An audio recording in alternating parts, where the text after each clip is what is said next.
અમારું museum children's museum છે, એટલે બાળકોના કંઈ સંગ્રહાલય જેવી વૃત્તિ હોય, બાળકોના ટિકિટ સંગ્રહ છે, કોઈન સંગ્રહ છે, એ અહીંયા અમે પ્રદર્શન કરવામાં આવ્યો છે અને એ થોડા દિવસોએ બદલતો રહે છે. વાહ ભાઈ વાહ. અમારો સાયન્સ પાર્ક અને પ્લે પાર્ક બાળકો માટેનો છે. બાળકો સાયન્સની જે રમકડા મૂક્યા છે ત્યાં એમાં કામય થાય અને સાયન્સનો સિદ્ધાંત એ સમજાય, એ બંને વસ્તુઓ અહીંયા બગીચામાં મૂકી છે જે બાળકો માટે છે. અહીં ગાંધીજીના અસ્થિ રાખવામાં આવ્યા છે. આ અસ્થિ અમને ડૉક્ટર સાહેબ દ્વારા મળ્યા છે, જે ડૉક્ટર અમરેલીના પહેલાં ધારાસભ્ય હતા અને એ મુંબઈ ખાતે શપથવિધિ લેતા હતા અને એને એટેક આવ્યો અને ગુજરી ગયા. પછી એના મિસિસને પણ રાખવામાં આવ્યા ધારાસભ્ય તરીકે લડ્યા, એ જીતા. એટલે એમના દ્વારા આ અસ્થિઓ આપણને મળ્યા છે. અહીં ગાંધીજીનો શરૂઆતનો બચપણથી માંડીને આફ્રિકા કાંડ સુધીના ચિત્રો મૂક્યા છે.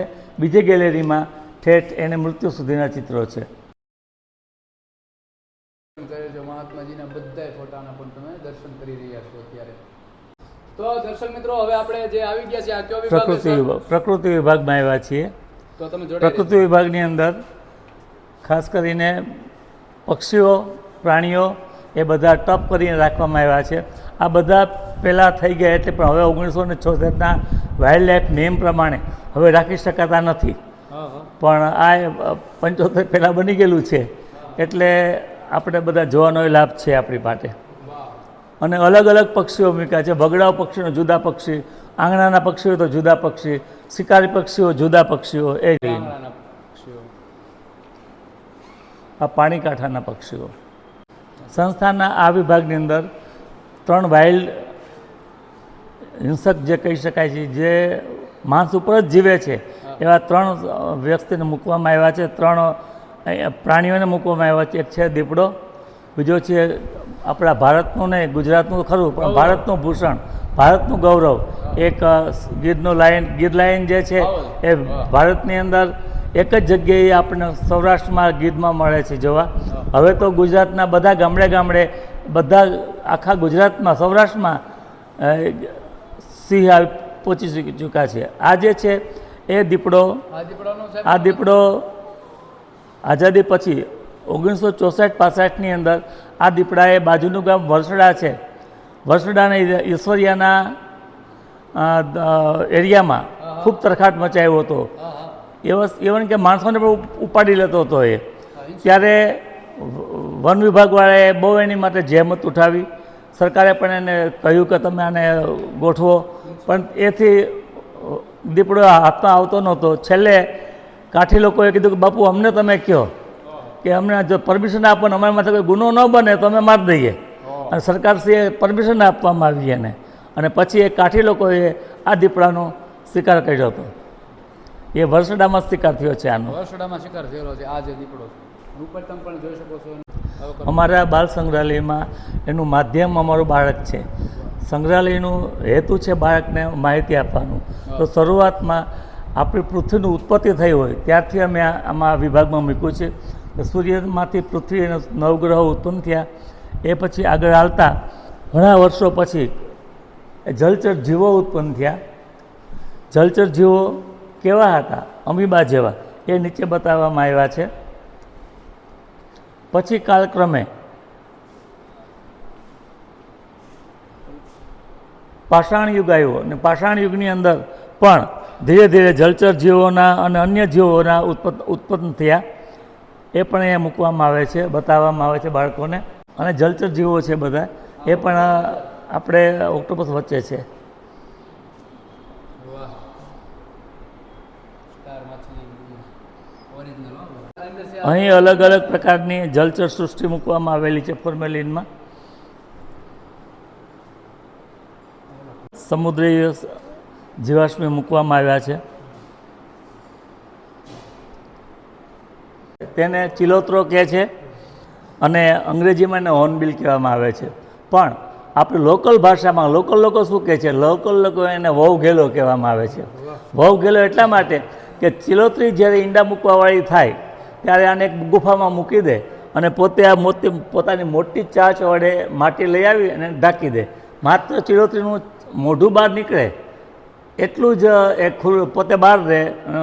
દેડકા છે, માછલી છે, એ બધું ચિલોત્રીને આપતો જાય અને છેલ્લે જ્યારે ચિલોત્રી ઈંડા પણ મૂકી દે, બચ્ચા થઈ જાય ને મોટા, અને ત્યાં સુધી ખવડાવ્યા રાખે.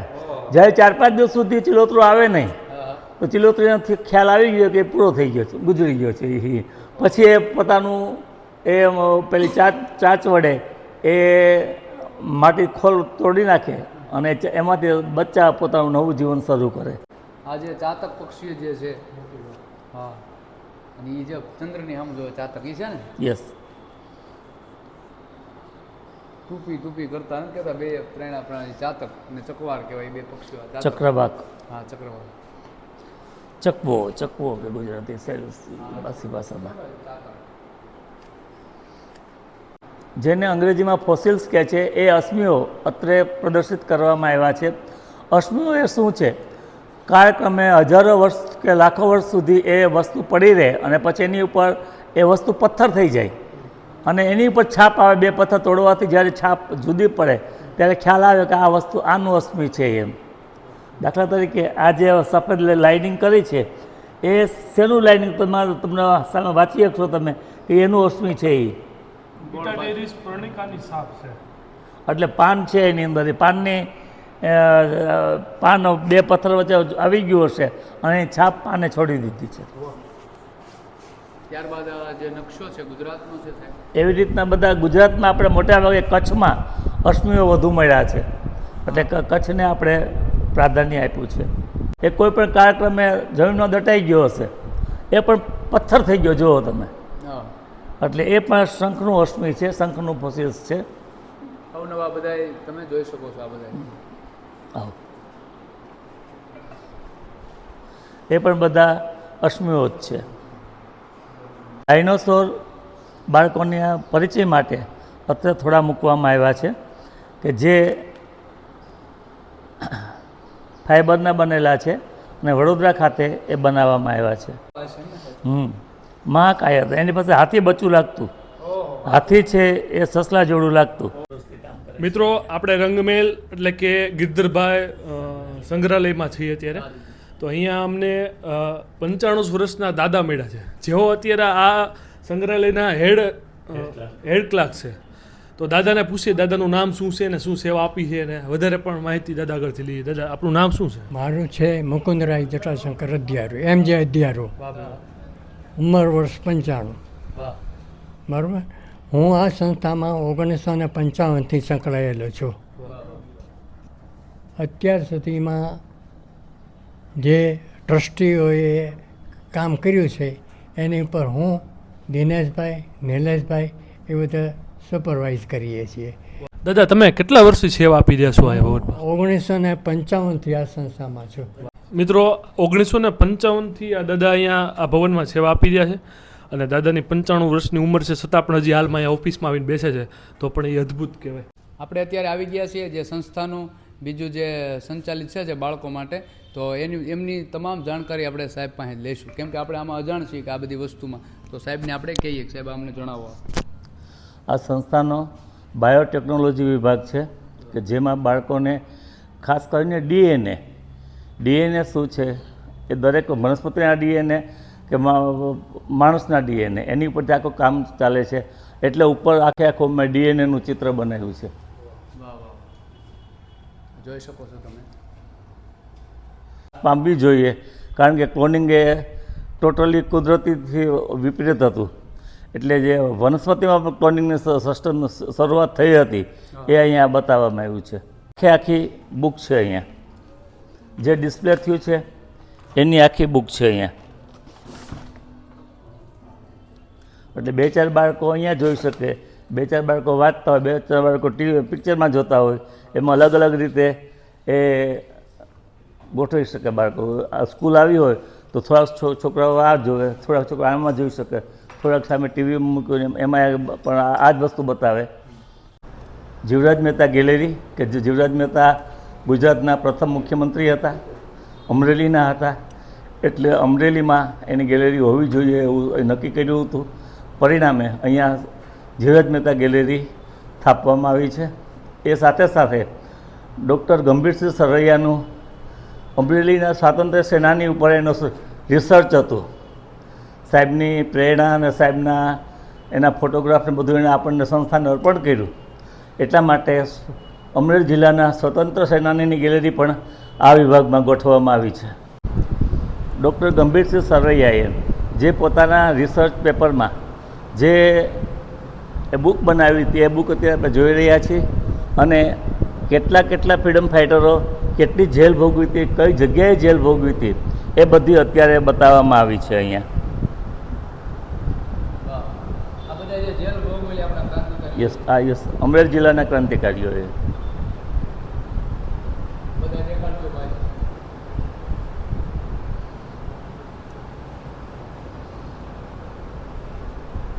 सरफरोशी की तमन्ना अब हमारे दिल में है, देखना है जोर कितना बाजू का दिल में है.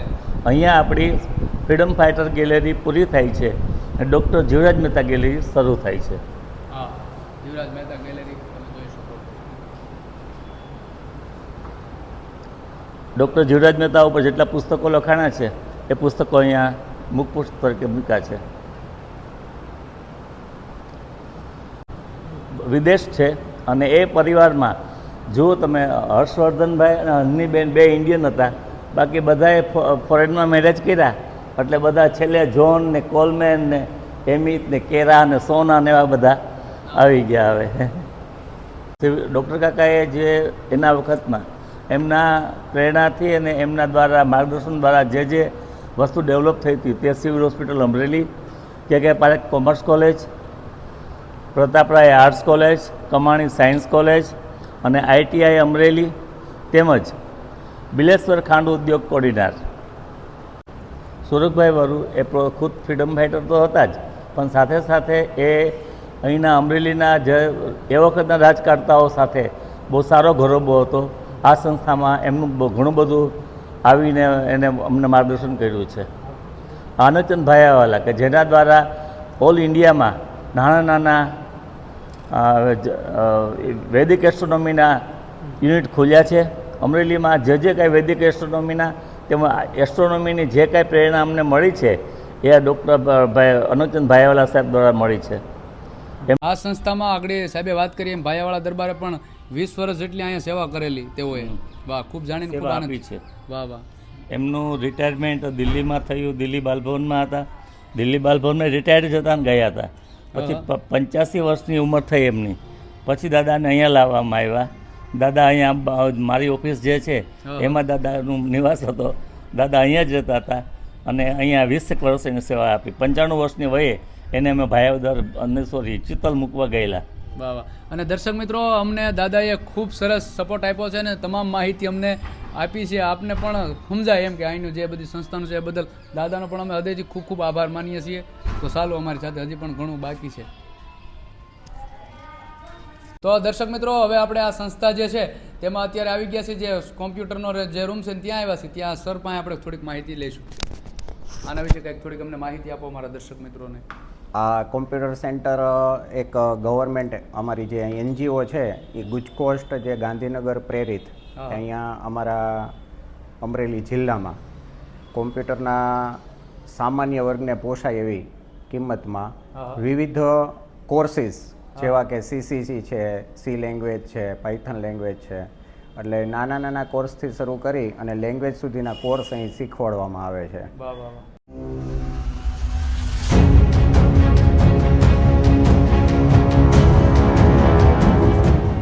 દર્શક મિત્રો, આપણે અત્યારે રમેશ પારેખ જે આપણા અમરેલીના કવિ હતા, તો તેઓની ગેલેરીમાં આવી ગયા છીએ.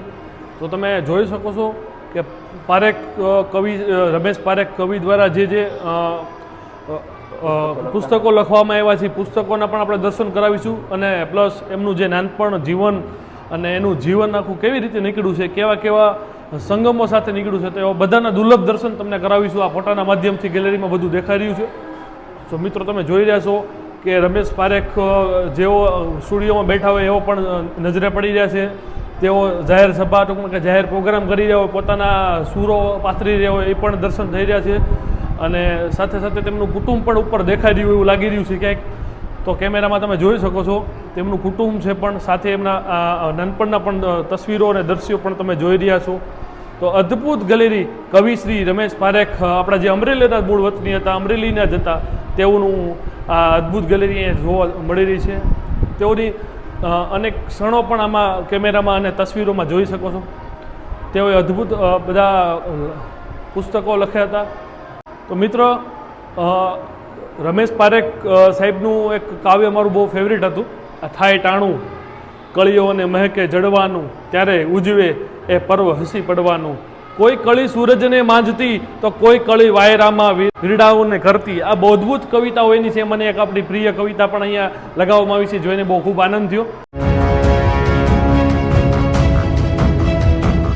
અમારે આ ગુજકોસ્ટ IP lab, IP and innovation lab Amreli, અહીંયા ડ્રોન બનાવવાનું, રોબોટિક્સ બનાવવાનું, રોબોટ બનાવવાનું, અલગ અલગ મોડલ્સ બનાવવાનું, આ 3D પ્રિન્ટર છે એમાં પણ મોડલ્સ બનાવવાનું, એવી પ્રવૃત્તિ અહીંયા થાય છે. અને અલગ અલગ દિવસની ઉજવણી, વિજ્ઞાન દિવસોની ઉજવણી પણ કરવામાં આવે છે. અત્યારે તમે જોઈ રહ્યા છો મિત્રો કે આ 3D પ્રિન્ટ ચાલુ છે. તો આપણે દર્શક મિત્રોને દેખાડી ચંપુભાઈ કે 3D પ્રિન્ટ કેવી રીતે કામ કરી રહી છે. તમારા બાળકોને પણ કંઈક ને કંઈક આવી પ્રવૃત્તિઓ માટે અથવા આવા અવનવા શિક્ષણ માટે પણ તમે અહીંયા મોકલી શકો છો. સાહેબ, અહીંયા કોઈને આવવું હોય તો એની ફી શું હશે? કોઈ ફી હોતી નથી, કોઈ ફી નહીં. વાહ, 0 મૂલ્ય છે અહીંયા. કોઈ પણને કોઈ શીખવા માટે આવવું હોય તો તેનું મૂલ્ય 0 છે. મિત્રો, આપણે આવી ગયા છીએ અત્યારે ડ્રોઈંગ રૂમમાં. તો જે ડ્રોઈંગ રૂમ છે એ આપણા જે સાહેબ આપણી સાથે છે તેમનો ફેવરેટ રૂમ છે. તેઓ પોતાના ફ્રી ટાઈમમાં અહીંયા ડ્રોઈંગ રૂમમાં બેઠા હોય છે, બાળકો સાથે મસ્તી કરતા હોય, મજા કરતા હોય છે. અને આપણે દર્શીઓ તમે જુઓ, અદ્ભુત ચિત્રો આ બાળકો દ્વારા બનાવવામાં આવેલા છે. આ નહીં કે કોઈ ચિત્રકાર કે કોઈ શીખીને આવેલા કોઈ પ્રોપર કંઈ ચિત્ર નહીં, પણ આ જે અહીંના બાળકો જે શીખવા આવે છે તેઓના દ્વારા અદ્ભુત ચિત્રો બનાવવામાં આવે છે.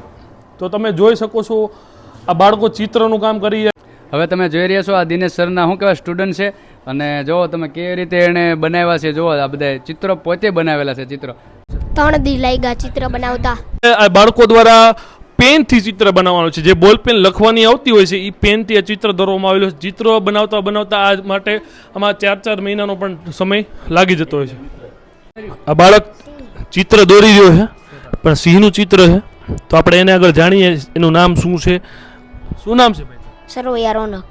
વાહ ભાઈ વાહ, રોનકભાઈ દ્વારા અદ્ભુત સિંહનું ચિત્ર દોરવામાં આવ્યું છે. શું તમને સિંહ ગમે છે જોવા? હા. વાહ, તો સિંહ જોયા છે ક્યારે તમે? જોયા નથી. તો જોવાની ઈચ્છા થાય ખરી? હા. વાહ, આ બાળકનો પ્રેમ અદ્ભુત તમે જોઈ રહ્યા છો. પોતે સિંહનું ચિત્ર બનાવી રહ્યો છે અને સિંહ જેવું પણ ફીલ કરે છે અને સિંહ પણ જોવા એને ગમે. તો દર્શક મિત્રો, અત્યારે આપણે જ્યાં અહીંયા બધી એક્ટિવિટી ચાલે છે સંસ્થાની, ત્યાં અત્યારે જે સંગીત જે રૂમ છે, જે પ્રાર્થના રૂમ ગણાય એમ, તો ત્યાં અત્યારે સંગીત સાધકો બધા નાના નાના બાળકો તેમજ નાની નાની બાળાઓ બહેનો અત્યારે અહીંયા જે મોટી કક્ષાએ જે જીતેલા હોય છે, જે સ્પર્ધાની માલિપા જે સૂર પોતાનો જે કળાથી આગળ આવ્યા હોય તેમને આજે અમે સાંભળવા આવ્યા છીએ. તો અમને મોર બની છનકાટે ગીત પણ અહીંથી રજૂ કરવાના છે, એ પણ તમે નિહાળો અમારી સાથે.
ભૂભાઈ ગેડા, એમની સાથે શ્રી સિદ્ધરાજભાઈ વાળા અને શ્રી અક્ષયભાઈ વાળા એમની ગુજરાત એક્સપ્લોઝર ચેનલ માટે આજે અહીંયા શૂટિંગ કરવા માટે આવ્યા છે. આપણે સૌથી પહેલાં એમને ખૂબ તાળીઓથી વધાવીએ. ખૂબ સરસ સંયોગ છે કે આપણી સંસ્થાના વિદ્યાર્થીઓ હમણાં કલા મહાકુંભ સ્પર્ધા જે યોજાણી એની અંદર વિવિધ ક્ષેત્રોની અંદર એ લોકોએ વિજેતા બન્યા છે, નંબર મેળવ્યા છે. એટલે સરકારશ્રી તરફથી એમના સર્ટિફિકેટો પણ આપવામાં આવે છે. તો આપણા જે મહેમાનો છે અને આપણા ડાયરેક્ટર શ્રી નીરજભાઈ પાઠક અને આપણા ડેપ્યુટી ડાયરેક્ટર શ્રી દિનેશભાઈ ત્રિવેદી, એમના હસ્તે આપણે દરેક વિદ્યાર્થીઓ જે વિજેતાઓ થયા છે એમને સર્ટિફિકેટ આપવાના છે.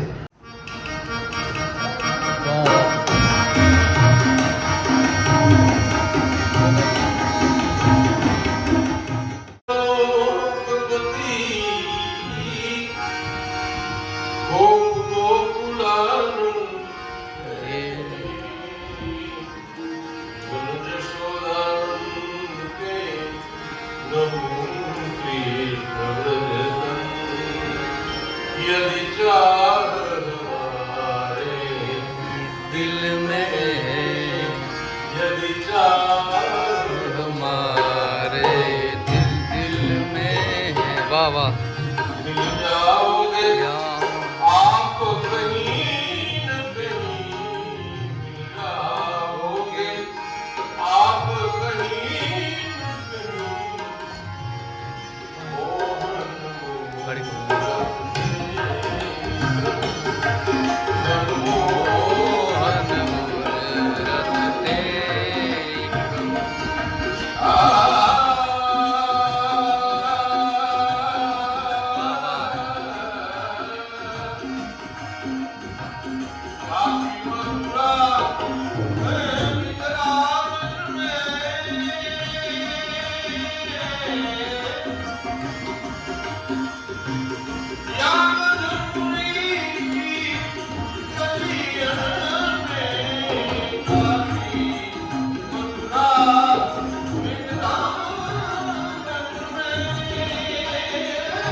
અક્ષયભાઈ અને ચંપુભાઈ ત્રણેય આ બાલભવનમાં આવીને વિદ્યાર્થીઓને પ્રોત્સાહન પૂરું પાડે છે બદલ સંસ્થા વતીનો અમારો અમે ઋણ સ્વીકાર કરીએ છીએ. આપ આવતા રહ્યો અને વિદ્યાર્થીઓને આપ આવશો તો વિદ્યાર્થીઓને પણ ગમશે એટલા માટે કે વિદ્યાર્થીઓને પ્રોત્સાહન આપતી આ સંસ્થા છે. ભારત સરકાર અને ગુજરાત સરકાર એક સાથે ચલાવતી આ સંસ્થા છે. બાલભવન છે એ ministry of education government of India અને education department government of Gujarat દ્વારા ચાલે છે. સંગ્રહાલય છે એ ministry of culture government of India અને યોગ સેવા સાંસ્કૃતિક પ્રવૃત્તિ ગવર્મેન્ટ ઓફ ગુજરાત દ્વારા ચાલે છે. જ્યારે ડિસ્ટ્રિક્ટ કોમ્યુનિટી સાયન્સ સેન્ટર છે એ Gujarat council of science and technology, department of science and technology government of Gujarat દ્વારા ચાલે છે. અને ભારત સરકાર મેક્સિમમ મારો પ્રચારના પ્રસાર થાય અને વિદ્યાર્થીઓ જાજા આવતા થાય એવી અમારી આપને પ્રાર્થના છે. બધાને આ પ્રચાર પ્રસાર કરશો તમારા લેવલથી, વિદ્યાર્થીઓ આવે અને વિદ્યાર્થીઓ છે કે રાજ્યની નેશનલ સુધી બાળકોને પોતાની પ્રતિભા ઉજાગર કરેલી આજની આ મુલાકાત સાથે ફરીથી આપણે બધાને આવકારું છું. આભાર. Thank you. તો દર્શક મિત્રો, અત્યારે આપણે જે અહીંયા જે સંસ્થા છે ત્યાં અત્યારે આપણે આવી ગયા છીએ અને આપણે જે નિલેશ સર પાઠક સર છે, જે અહીંના શું કહેવાય ડાયરેક્ટર જ ગણાય, તો સાહેબની આપણે મુલાકાત કરીએ અને સાહેબ પાસે અહીંના વિશે અમે થોડુંક જાણીએ. ગિરધરભાઈ સંગ્રહાલય, બાલભવન અને જિલ્લા લોક વિજ્ઞાન કેન્દ્ર, એટલે ગિરધરભાઈ સંગ્રહાલયની અંદર બીજી બે સંસ્થાઓ છે અને એ સંસ્થામાં એક બાલભવન છે અને એક જિલ્લાનું લોક વિજ્ઞાન કેન્દ્ર છે. ગિરધરભાઈ સંગ્રહાલય છે ministry of culture government of India અને યોગ સેવા સાંસ્કૃતિક પ્રવૃત્તિ ગવર્મેન્ટ ઓફ ગુજરાત દ્વારા એના માર્ગદર્શન તળે ચાલે છે. જ્યારે બાલભવન છે ministry of education government of India અને એજ્યુકેશન ડિપાર્ટમેન્ટ ગવર્મેન્ટ ઓફ ગુજરાતની નિશ્રામાં સાથોસાથ જિલ્લાનું લોક વિજ્ઞાન કેન્દ્ર પણ છે. તો આ જો લોક વિજ્ઞાન કેન્દ્ર છે Gujarat council on science and technology, department of science and technology government of Gujarat દ્વારા એમની નિશ્રામાં ચાલે છે. ભારત સરકાર અને ગુજરાત સરકારની એક સાથેની નિશ્રા ગુજરાતની પહેલી એવી સંસ્થા છે કે જેમાં બાળક એક જ કેમ્પસમાં આવી કલા, સંસ્કૃતિ અને જ્ઞાન અને વિજ્ઞાન અને પ્રાપ્ત કરી શકે અને વિના મૂલ્યે. આ એવી સંસ્થા છે કે સાંજે 150 થી 200 વિદ્યાર્થીઓ જુદા જુદા વિભાગમાં એની પોતાની પ્રતિભાને ઉજાગર કરવા માટે અભ્યાસ કરે છે. સાથોસાથ રાજ્ય કક્ષા અને નેશનલ કક્ષા સુધી પણ આ સંસ્થાના બાળકો છે એ પહોંચ્યા છે. તો વિજ્ઞાન અને ટેકનોલોજીના સમયમાં પુરાતત્વ વિભાગને સાચવી રાખવું એમાં અમારા તમામ સ્ટાફ અને અમારા અધિકારીઓ દ્વારા પણ અમને માર્ગદર્શન સાંપડતું રહે છે ને એના કારણે અમે સફળ રહ્યા છીએ. આપ બધા અહીંયા ખાસ કરીને આજની આપની બધાની મુલાકાત છે એ અમારી માટે એક ઐતિહાસિક છે. કેમ કે મારી આ નોકરીના સમયમાં એટલે મારા લાઈફ સર્વિસ સમયમાં પહેલો એવો દાખલો છે કે આપ અહીંયા આવી અને અમારી આ સંસ્થામાં આપે ભાવ દર્શાવ્યો અને અમારી જે પ્રવૃત્તિ ચાલે છે અને લોકો સુધી પહોંચાડવા માટેની આપની જે આ મહેનત છે એ બદલ સંસ્થા વતી હું આપનો ઋણ સ્વીકાર કરું છું. Thank you. દર્શક મિત્રો, તમે આખો બ્લોગ નિહાળ્યો. એમાં આપણે દિનેશ સરે ખૂબ સરસ માહિતી આપી, ડિરેક્ટર સરની પણ આપણે મુલાકાત કરી, તેઓએ પણ આપણે ઘણું સમજાવ્યું આ સંસ્થા વિશે. ત્યારબાદ તમે અહીંયા મુલાકાત લઈ શકો છો. એમાં 3 સંસ્થાઓ છે. એમાં ગિરધરભાઈ બાલ સંગ્રહાલય, બીજું બાલભવન અને ત્રીજું જિલ્લા વિજ્ઞાન કેન્દ્ર અમરેલી. તો અહીંયા તમે પધારો અને તમારા બાળકોને પણ ઘણી એવી માહિતી અહીંયા મળી જાય અને રમતગમત તેમજ શૈક્ષણિક અને બુદ્ધિનો પણ અહીંયા પાયો નખાય, હું તો એમ કહું છું મારી ભાષામાં. અને અમને ખૂબ સરસ અહીંયા આવકાર આપ્યો અને ખૂબ અમને મજા આવી. તો આવા અવનવા વિડીયો જોવા માટે આપણી ચેનલ એટલે કે ગુજરાત એક્સપ્લોરના સથવારે તમે જોડાઈ રહેજો અને આવા સાંસ્કૃતિક અને કંઈક જાણવા જેવો આપણો વારસો છે એ જળવાઈ રહે તે માટે અમે આવા વિડીયો તમારા સુધી પહોંચાડીએ છીએ. તો તમને ખબર જ છે. તો જય શ્યામ, જય શ્રીનારાયણ, જય રામનાથ.